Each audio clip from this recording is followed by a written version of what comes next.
Arkadaşlar tekrar merhaba. Programınızı çok iyi yapmanız lazım. Programınızı yaptınız. Size bir şey söyleyeyim.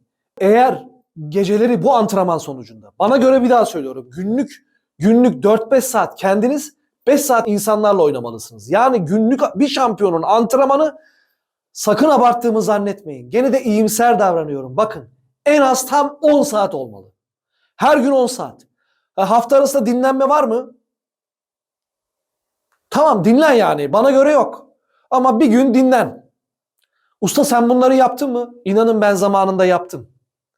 Millet o zaman 0-700 oynarken ben 1-100 oynuyordum.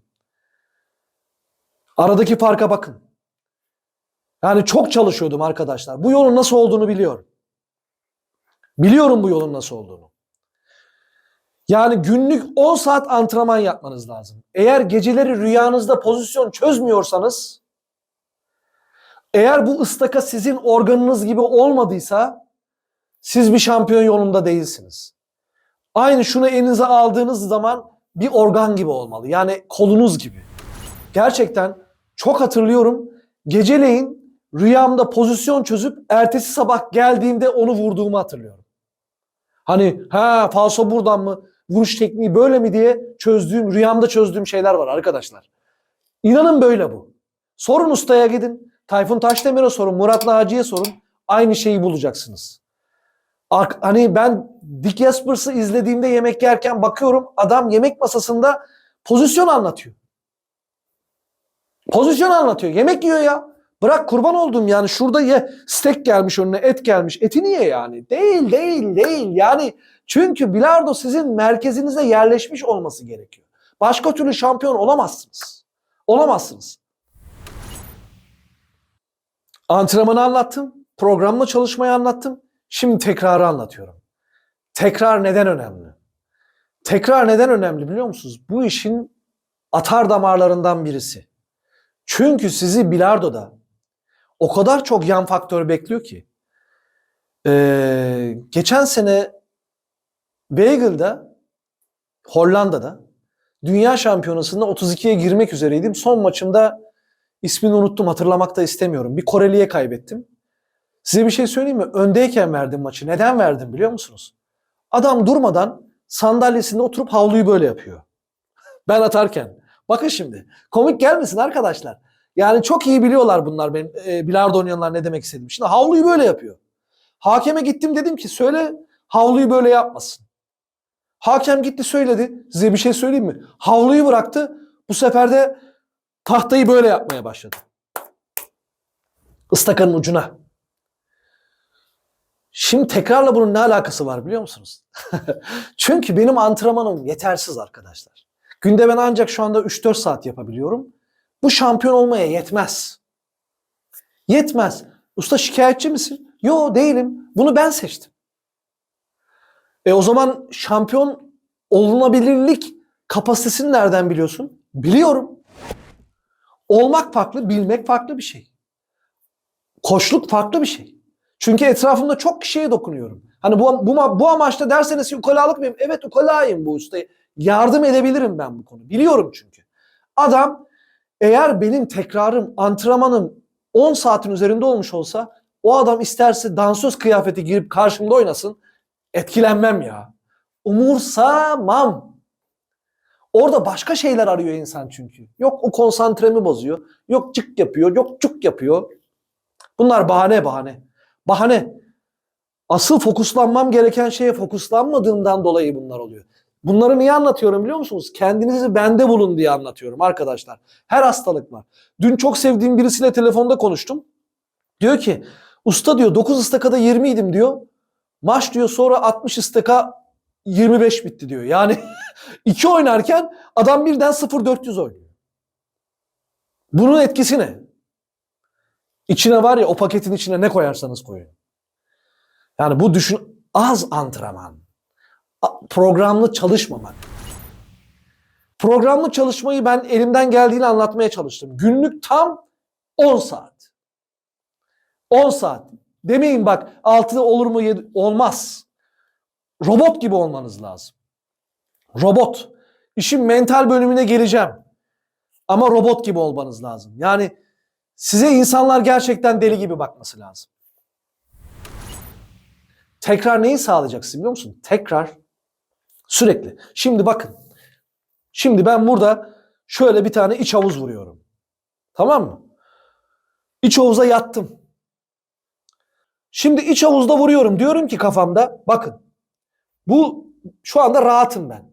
Ha diyorum beyaz diyorum uzun kısa uzundan bölge 8'e geçecek. Ben buradan geliyorum diyorum. Kırmızıya öyle bir gelmeliyim ki az tempoda açmamam lazım ki dış beş bant atayım. Bakın. Şimdi böyle hızlı gidiyorum beni anlarlar.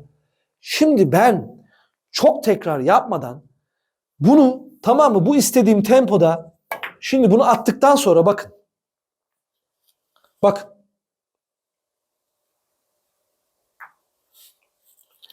Hah. İdare eder mi? Değil. Beyazın buraya gelmesi lazım. Ha tamam bunda çözüm var mı? Var. Benim anlatmak istediğim şu. Fazla tekrar sizin kas hafızanıza artık bu işlerin oturup sizin asıl bu gözlükleri takmanızı sağlayacak arkadaşlar. Yani her pozisyonu. Ne yapacaksınız biliyor musunuz? Size çok değişik bir yöntem kullanacağım. Şimdi oynuyor musunuz? Oynuyorsunuz. Dedim ya 5 saat kendiniz 5 saatleri de 5 saatte başkalarıyla kendinizi test etme. Şimdi ilk önce şöyle yapın. Ben usta bilardoculardan yani şampiyon yolunda olan adama söylüyorum. 3 sayının altını yazma. Bir ay böyle gittin. 3 sayının altını yazma. Yani 2 çektiysen yazma.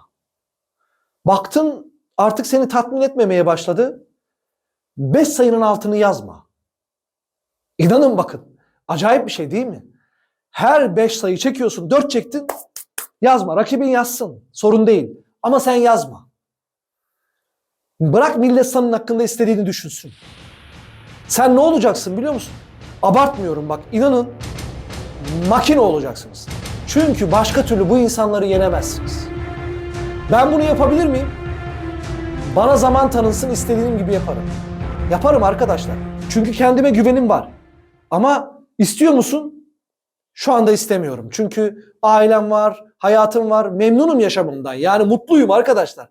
Mutluluk çok önemli bir şey. Ama şampiyon adamın bunu başka türlü hani şeyle yeneceğinizi zannetmeyin. Bu ıstakada 1 çektim, 2 çektim, ötekinde 1 çektim, 3 tane boş geçtim. Böyle bilardo dünya şampiyonu olamazsınız. Nasıl çekmeniz lazım biliyor musunuz? İşte ufak çoğu gibi çekmeniz lazım. Aynı bir cezalandırıcı gibi. 8, 7, 5, 10, 5, 10 böyle vurursanız hiç kimse sizin elinizden o ıstakayı alamaz. Niye biliyor musunuz? Bu bilardonun en güzel bölümü, en sevdiğim bölümü bu. Sıra bana geldi mi? Geldi. Hadi sıkıyorsa al benim elimden ıstakayı. Alamazsın. Bu toplar da benim, bu masa da benim, bu ıstaka da benim. Oynadığım anda. Oynadığım anda bu benim. O yüzden bu benim süremde bu masaya istediğim şeyi yapabilirim. Anlatabiliyor muyum demek istediğimi? Dünyanın en iyi adamı bile size karışamaz. Hakem de karışamıyor. Size 3 tane top, dikdörtgen bir masa, bir ıstaka, somokisi ve sensin. Çok yüksek çekmeniz lazım. Onun için de çok tekrar lazım. Bilardocunun en önemli şeyi tekrar. Tekrar etmek. Tekrarla ilgili söyleyebileceğim bu. Öteki aşama istikamet ve hedef koymak. İstikamet ve hedef koymak. Aklıma ne geldi biliyor musunuz? Çünkü bu adamlara hayranım ya. Ya öyle adamları seviyorum. Yani şampiyon oluyorlar ama şampiyonluğun yanında bir de adamın kişisel karizması var. Yani mesela Michael Jordan denen adam benim toplarımdan baktığınızda. Yani Michael Jordan diyor ki kendisi herkes bir gün Michael Jordan olmak istiyor. Ama ben ise her gün Michael Jordan olmak zorundayım. Bakar mısınız? Ne acayip zor bir ağır bir şey ya bak. Herkes bir gün ben olmak isterken ben her gün aynı kişi olmak zorundayım. Bunun için ne gerekiyor biliyor musunuz? Bakın tam böyle kale gibi olmak lazım. Kale istikametinin sarsılmaz olması lazım. Sarsılmaz olması lazım. Mesela kime örnek verebilirim? Cristiano Ronaldo. Cristiano Ronaldo Juventus'a mı önce gitti, Manchester'a mı? Nereye gitti Fatih? Önce Juventus'a gitti. Daha sonrasında Manchester United'a transfer oldu. Ben Juventus'tan bahsedeceğim. Çünkü Juventus'un antrenörünün kendi yorumu arkadaşlar. İnternete açıp bulabilirsiniz. Ne diyor biliyor musunuz? Juventus'a geldikten sonra ilk günden itibaren bizi şaşırtmaya başladı. Bütün herkesten önce 2 saat önce antrenmana geliyordu. Maç bittikten sonra da kendi sahamızda yaptığımız maçlardan bahsediyor tabii ki. Herkes gittikten sonra da 2 saat boyunca antrenman yapıyordu. Şut antrenmanı. Size bir şey soracağım. Ama ne olur yani. Mantıklı söyleyin ya. Cristiano Ronaldo'nun isteği ne? Adam kendisine ada aldı, ada. Parayla sıkıntısı yok. Araba sayısını kendisi bile bilmiyor. Parayla da sıkıntı yok. Kariyerle de ilgili sıkıntı yok. Belki şu anda internete girdiğinizde en çok tıklanan futbolcu. Peki bu manyağın amacı ne? Neyi gidiyor bu adam? Adamın neyi var biliyor musunuz? Adamdaki o var ya. O istek var ya, o istek. O istikamet. İşte Cristiano Ronaldo. Başka türlü olamıyorsun. Herkesten 2 saat önce gelip herkesten 2 saat sonra gitmek nedir biliyor musunuz? Bu işin piri olmak demek. Şimdi istikamet ve amaçtan bahsediyoruz. Hedef şöyle diyebilirim size. Arkadaşlar, hedef farklıdır, amaç farklıdır. Nasıl mı? Hedef dünya şampiyonu olmak ama insanın amacı hedef neticesinde meydana gelen ve gelişen olaylara da amaç deniyor arkadaşlar. Yani bu adamın hedefi, benim hedefim diyor adam mesela, dünya şampiyonu olmak. Amacım ise çok para kazanmak. Amacım ise tanınır olmak. Amacım ise kendimi tatmin etmek. Ama bir hedefiniz olması lazım. Yani hedefsiz insanı anlatırken en son psikoloji videosunda bir pilottan bahsetmiştim. Dedim ya, altınızda çok iyi bir uçak. Deposu full benzin dolu. Ama hedefiniz yok. Bütün havada dolaşır durursunuz dedim. Aynen. Yani hedefsiz. İlk önce sizin kendinize bir hedef belirlemeniz lazım. Mesela bu çok büyük ustalarla ben burada birlikte olduğumdan dolayı bakıyorum, insanlarla konuşuyorum, istişare ediyorum. Bir de öyle bir özelliğim de var. Yani insan ilişkilerim iyidir arkadaşlar. Konuşurum yani. Giderim sorarım. Usta ne bakıyorsun, ne düşünüyorsun, bu konu hakkında nasıl yorumluyorsun? Sorarım yani. Şimdi mesela soruyorum. Aylık, yıllık ve 5 yıllık. Bütün psikologların, bütün spor psikologların, özellikle onu diyeyim, ortak düşünceleri en fazla hedefinizin 5 yıllık olması. 5 yıllık sonraki hedefler gerçekçi bulunmuyor arkadaşlar. Kendinize ilk önce bir 5 yıllık bir hedef koyun. Niye biliyor musunuz? İlk önce adamın kendine bir test etmesi lazım. Yıllık, bilardoda ise 0-100 artış söz konusu. Yani en ideali 0-100. Yani eğer birseniz bir yıl içinde 100'e çıkmanız sizi stabil yapar. Yani her yıl 0-100 koyduğunuzda 5 yıl içinde ne yaparsınız biliyor musunuz? 0-500 plus girmiş olursunuz. Eğer genel ortalamanız 1.300 ise 1.800'e tekamül eder. Sakın küçümsemeyin. Ama yani bakın şimdi mesela her gün ortalamanızı kaç maç yaptınız? 5 saat oynadınız ya. Hedeften bahsediyorum arkadaşlar. Bu tamamen farklı bir platform. Kaç maç yaptınız? Başkalarıyla 6 tane maç yaptınız. 6 maçtaki genel ortalamayı yazın. Yazın. Bakın, yazmadan gitmeyin. Bırakın millet sizin hakkınızda ne düşünürse düşünsün.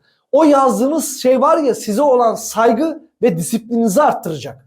Size olan sizin fokusunuzu arttıracak. Okey, bugün 1.700 oynamışım antrenmanlarda. Yarın 1.800 oynamışım. Böyle gidin. Bir haftalık hedefler, bir aylık hedefler ve bir yıllık hedefler. Bir yıl ortalama sonucunda baktığınızda gelirinizde bir 0-100 artış varsa siz başarılı bir bilardocusunuz. Şampiyon yolundasınız demektir. Evet, Türkiye şampiyonlarıyla ilgili konuşabilirim. Nasıl konuşabilirim? Mesela şimdi adam 0-700 ve 1 oynuyor. Şöyle hedef koy arkadaşım kendine. İlk 64'e gireceğim ilk yıl. İkinci yıl ilk 32'ye gireceğim. Üçüncü yıl ilk 16'ya gireceğim. Ondan sonrası biraz zor tabii. Vites büyütmek lazım. Oraları böyle şimdi abartmak istemiyorum. Yani ilk 8, ilk 4. Çünkü orası şimdi köpek balıklarının dolaştığı yer. Yani balinaların dolaştığı yer, oralarda zor. böyle konuşuyorum ama onlar da anlayacaklar benim ne demek istediklerim. Yani orası zor. Ama böyle hedef koyarsanız o zaman dersin ki tamam, ilk 64'ü başardım dersin. Eline onu alırsın yani. Sana kamçı olur. Ondan sonraki 32, 16 bakarsın gelenin artmaya başladı. Tamam, bu iş oluyor dersin. Ya ben buna devam ederim dersin. Ama size bir şey söyleyeyim mi? Eğer öyle hedefsiz gidiyorsan, Allah ne verdiyse, aman bugün böyle, yarın şurada da kağıt oynuyorlar, bir iki partide kağıt atayım, onu yapayım, bunu yapayım, öyle yapayım, böyle yapayım. Bu iş olmaz. Bu iş olamaz. Olamaz arkadaşlar. Yani bunu söylerken kendimden çok emin biçimde söylüyorum. %100. İsteyenle de sözleşme de yapabilirim, böyle sözleşmeli, anlaşmalı, böyle altına. Olmaz. Kendinize hedef koyup ona göre şekillenmeniz lazım. Ben yıllık ortalamayı, benim fikrim değil, eğer bana sorarsanız ben de aynı şeyi düşünüyorum. Yani 0-100 ortalamanıza plus ideal bir şampiyon yolculuğu. İdeal. Hedef ve istikametle de ilgili söyleyebileceğim bunlar. Sizi var ya, çok öpüyorum. Hepinize de saygılarımı iletiyorum. Sevgilerimi iletiyorum. Beni desteklediğiniz için, yalnız bırakmadığınız için canı gönülden teşekkür ediyorum hepinize. Sevgiler, saygılar.